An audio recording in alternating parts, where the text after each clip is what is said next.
Okay, what's going on at this hour? Where are you right now? You want to know where I am? I'm on a spa vacation. With Luna? Oh, I see. I found everything out when my husband lied to me. My name is Kate. I'm a 30-year-old office worker. I've been married to my husband Daniel for 6 years, and we have a 6-year-old daughter named Luna. We got married during my pregnancy, and Luna is growing up to be a wonderful girl. Mom, I'll help you. Really? Can you roll the hamburger patties like this? Yes, I'll do it. There you go. Oh, Luna, you're so good at this. Here's one for Dad and one for Mom. That's a big one for Daddy. Daddy's had a tough day at work, so he deserves the big one. He might even cry with happiness. As I enjoyed cooking with my daughter, my husband emerged from the bath. Luna ran to him and said, "I made your hamburger, Daddy." He was thrilled and responded, "Really? I can't wait to eat it." We were living as a happy family, or so I thought. Both my husband and I worked, but he had a shorter commute and fewer overtime hours, so I often asked him to pick up Luna from kindergarten. Lately, though, he'd been coming home later due to work commitments, and I had to pick her up and bring her home. Mom, does Daddy not like me anymore? My heart ached as Luna asked this on our way home from kindergarten. She missed him because he usually picked her up, and now he came home so late, sometimes missing her entirely. I comforted her, even though my own heart was breaking. Daddy is working very hard for us right now. Once things settle down, he'll have more time to spend with you. Really? Yes, really. So let's support him together, okay? I'll cook for him. Luna smiled, a truly good girl, and said, "I can't wait until we can eat together as a family again." But as months passed, Daniel's work schedule remained erratic. He'd come home at 2-3 a.m. or sometimes even take the first train home in the morning. I started to wonder, are you sure it's work? If you're just out drinking, I wish you'd come home to spend time with Luna. I couldn't take it any longer and decided to confront my husband. Luna has been left alone by her father for a month, and she looks so sad, I said, trying to express my frustration. But instead of understanding, my husband grew defensive. What's with that tone? I attend company drinking parties for the sake of our family. It's unfair of you to accuse me like that. Whoa, okay, I'm sorry, I replied, feeling a pang of guilt. But you have to understand, Luna is feeling lonely because she hardly gets to play with her dad. My words seemed to hit a nerve. He fell silent and retreated to the bedroom, leaving an awkward silence between us. Soon after, I received notice from work that I needed to go on a short business trip. There were several things I needed to check in person, and it looked like I'd be away for at least one night, possibly two. My first concern was what to do with Luna. My parents lived far away, so it would be challenging for them to come and help. I would have to rely on my husband, but given how busy he'd been lately, I wasn't sure if I could trust him with her. Still, I had no choice but to ask him. I waited up for him to come home, wondering if he had been drinking as usual. By the time he arrived, it was well past midnight, around 3 o'clock, to be exact. The sound of the door unlocking signaled his return. "Welcome home," I greeted him. "Kate, I didn't realize you were still up," he said, clearly surprised to see me waiting. "I stayed up because I wanted to talk to you." "Talk?" He looked taken aback, and I noticed he was visibly drunk, his face flushed. As he took in the situation, he suddenly looked pale. He sat down at the dining table, his gaze fixed on me. "So, what did you want to talk about?" "It's not a big deal," I said, trying to keep my tone calm despite his agitation. "I just wanted to let you know that I have a business trip coming up. It's short notice, but I need to go in 2 weeks on Friday. I would need to stay at least one night, and if there was a lot of work, I might have to extend it to 2 nights. Can you take care of Luna while I'm away?" I asked apologetically. "I know you're busy with work." My husband looked relieved. "Oh, that's totally fine." "Really? Are you okay with that?" he asked, genuinely concerned. "Of course," I replied. "I'm busy, but I should prioritize you and Luna."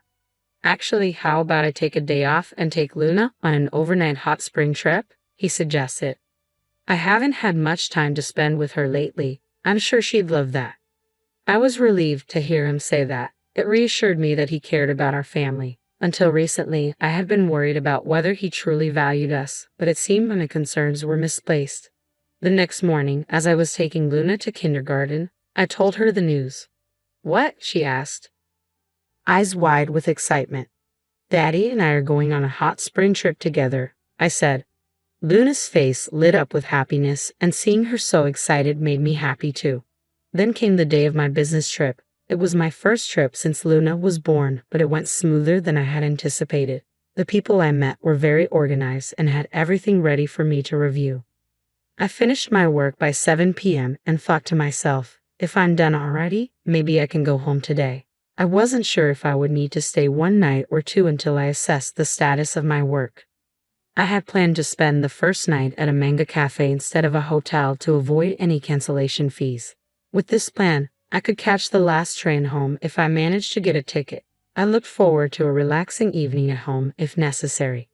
Hastily, I boarded the train and headed back. I imagined my husband and daughter enjoying a nice meal at the hotel, and the thought of my daughter's happy face eased my mind. I planned to wake up early the next morning, clean the house thoroughly, and surprise them. I arrived home around 11 p.m., wondering why the living room light was still on. I thought maybe my husband had simply forgotten to turn it off. With a critical look, I went inside and was met with a distressing sight. My daughter curled up on the sofa, crying. "Oh, Luna, what's wrong?" "Mommy," she sobbed. "Why are you crying? Where is Daddy?" My husband was nowhere to be seen, and I felt a surge of frustration. I needed to get answers from my daughter. "Daddy left in the morning without me," she explained between tears. "What? What is going on?" I thought, furious at my husband's irrational behavior. I knew I needed to calm Luna down first. I pulled her into a tight hug. "I'm so sorry, sweetie. I know it's hard being alone so late at night." As I comforted her and stroked her hair, Luna began to relax and eventually fell asleep in my arms, feeling the warmth and safety of my embrace. Luna seemed exhausted from the fear and anxiety, so I gently carried her into the bedroom. After settling her in, I went back to the living room and called my husband. "Kate, why are you calling at this hour? Where are you?" "I'm at a spa trip with Luna." "Why are you whispering?" "Luna is already tired and asleep. I don't want to wake her." "Oh, I see. I'm sure she's asleep, but she's not with you, is she?" I realized my husband had lied to me, and though I was close to losing my temper, I managed to stay calm. "How's the trip going?" "We're having so much fun. I wouldn't mind staying another night. The food is great, and the hot springs are wonderful." "Well, why don't you stay another night then?" My husband hesitated, clearly unsure. "But Kate, you'll come home after one night, right?" "I'll be home later than planned. I have a lot of work to do, so I'll need to stay another night. Don't worry about me. Enjoy your trip as long as you like." He didn't question my excuse. "Really? Then I'll extend the stay for one more night." Luna is very excited. I knew Luna needed more time with her daddy, especially since I hadn't been able to give her much attention in the past month. "Make sure you call me when you know when you're coming home," my husband said. "What are you talking about?" She was curled up and crying by herself. I fought the urge to yell at him and ended the call, determined to ensure he faced consequences for the distress he caused Luna. I called my parents who explained the situation and quickly began packing. The next morning, I contacted a moving company. Thankfully, they could come that day, so I arranged for them to move my belongings out. Luna watched in confusion as the movers came in and began taking things away. "I need to talk to you," I said gently. "Luna, I've decided that we won't be living with Daddy anymore. I don't want you to be sad. I'm going to quit my job and move in with Grandma and Grandpa. That way I can spend more time with you." I added, "If we move to Grandma and Grandpa's house, you won't be able to see Daddy as often. What do you want to do?" I felt it was a tough question for a 6-year-old, but I wanted to understand her feelings. "Will I never see Daddy again?" she asked, her voice muffled. "If you really want to see him, I can arrange for you to visit occasionally, but he won't be living with us anymore." Even though my daughter had done nothing wrong, I wanted her to have the chance to see her father if she wished. However, given that he had gone on vacation while leaving her alone at home, I doubted he would make much time for her after the divorce. As I considered all this, Luna seemed to come to a decision. She looked me in the eyes with resolve and said, "I'm going with you, Mommy. Daddy probably doesn't care about me." I cried out, asking him why he was leaving me, but he walked away without a word. My disgust for him grew deeper. To abandon his 6-year-old daughter just to go on vacation with his mistress was unforgivable. He was a terrible man, a poor father, and a disgrace. I regretted leaving Luna with him for the business trip if it meant this would happen. I'm so sorry for making you so sad, Luna, I said as I hugged her tightly. We began preparing for the move, determined to start fresh. As for my husband, I decided to leave him to his own consequences. With that thought, I took Luna and headed to my parents' house. A few hours later, my phone rang. It was my husband. Hey, why is all your stuff gone? And Luna's stuff too. What's going on? Don't you know why? I replied. Of course not. Luna's crying because her stuff is gone too. Are you still trying to lie to me after everything? My husband seemed confused. Luna is now eating noodles that my mother made. What? He asked, bewildered. We already know you left Luna alone to go on a trip with someone else. How could you leave a 6-year-old girl at home? You're not fit to be a father. If I hadn't come back when I did, you could have traumatized Luna for life. My husband was silent, realizing I was already with Luna. He had no excuses left. It was clear he didn't care about his daughter and was willing to leave her alone just to be with another woman. I can't live with you anymore. I want a divorce, I said firmly. Divorce? Oh no, please think about it again. I can't. I don't want to see you anymore. As I spoke with my husband on the phone, the doorbell rang repeatedly. Oh God, who could it be at a time like this? I wondered aloud. My husband sounded irritated, but I knew who was at the door. It looks like they've arrived, I said, hearing my father-in-law's voice rise in anger through the phone. A moment later, I heard my father-in-law shout, "What the hell are you doing?" followed by a loud thud. It seemed that was the sound of him getting physically confrontational. My father-in-law, a longtime judo practitioner and now a university advisor, had always adored Luna. When I told him about my husband's infidelity and how he left our daughter alone, he was livid. He had vowed to make my husband pay for his actions. What the hell do you think you're doing with your own daughter? I didn't raise you to be like this. My father-in-law's angry voice echoed through the phone. Living on the first floor of our apartment had its advantages.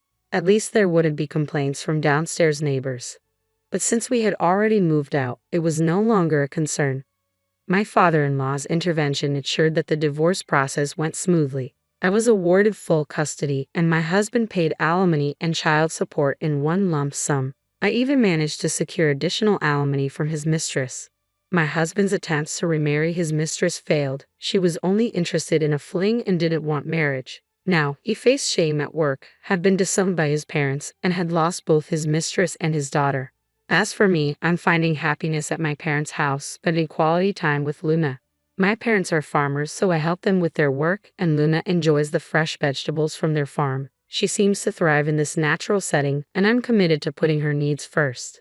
Leaving the young child alone while chasing after an affair was inexcusable. In retrospect, perhaps I should have involved the police to hold him accountable. But seeing him lose everything he held dear brings a sense of justice. Kate, I hope you find continued happiness with your daughter.